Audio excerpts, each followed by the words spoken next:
how the sheriff was arrested on January 7th? I talked to y'all about it just a few days ago. His name is Jason Brad Boulton, and he's the sheriff for Hamilton County, Texas.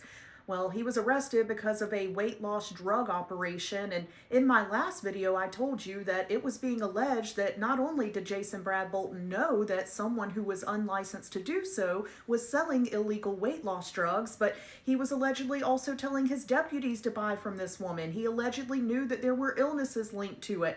Well, there's more, so I have some updates. Let's start with his mugshot.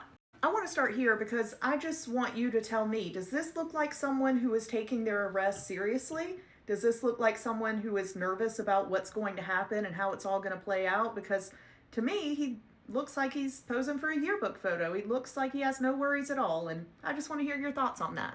So I'm going to rewind it back to September 2025. That's when local law enforcement put out a warning to the public saying that multiple people had become seriously sick from taking what they believed were weight loss drugs sold at a local coffee shop. Some were hospitalized with uncontrollable vomiting, severe abdominal pain, dizziness, and other dangerous symptoms.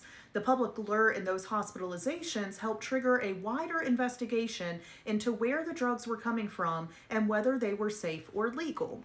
Around that same time, some petitions were started. This Change.org petition titled Recall Sheriff Brad Boulton, and I'll show you the description of this one. I'll let you read that for yourself. Again, that's from the Change.org petition. The other petition I want to tell you about was a civil one, and I have notes. Allow me to just read from this, okay?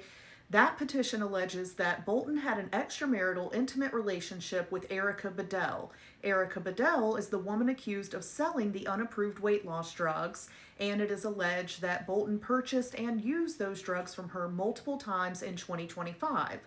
The petition claims that because of that relationship, he failed to act properly when people started getting sick.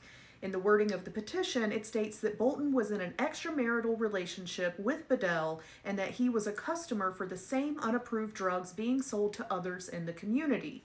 The petition goes a step further by alleging that Boulton introduced other deputies to Bedell so they could obtain the same substances for themselves.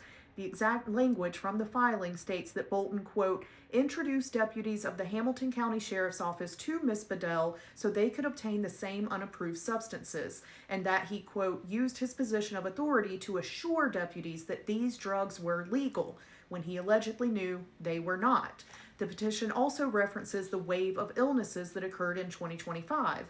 It cites real-world reports by stating that the community saw, quote, multiple reports of citizens becoming violently ill after taking the drugs sold by Miss Bedell. It also notes this was documented through news coverage, a public safety warning issued by the Hamilton County Sheriff's Office, which we just looked at together, and ongoing social media discussions. So if you go and find that post yourself that I showed you, make sure you read the comments. Now let's talk about what happened as a result of this investigation. Smiley Face Boulton here was booked into the Coryell County Jail on charges including tampering with government records, failing to report a felony involving serious bodily injury, and making false statements to investigators. He has already posted a $110,000 bond and was released. Right now, the criminal case is still going through the court system. The Texas Rangers investigation is active, and right now there is no trial date set yet.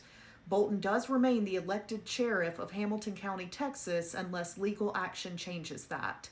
So right now, we have recorded sicknesses going back to September 2025, allegations of an intimate relationship and drug purchases in 2025, and an arrest in January 2026.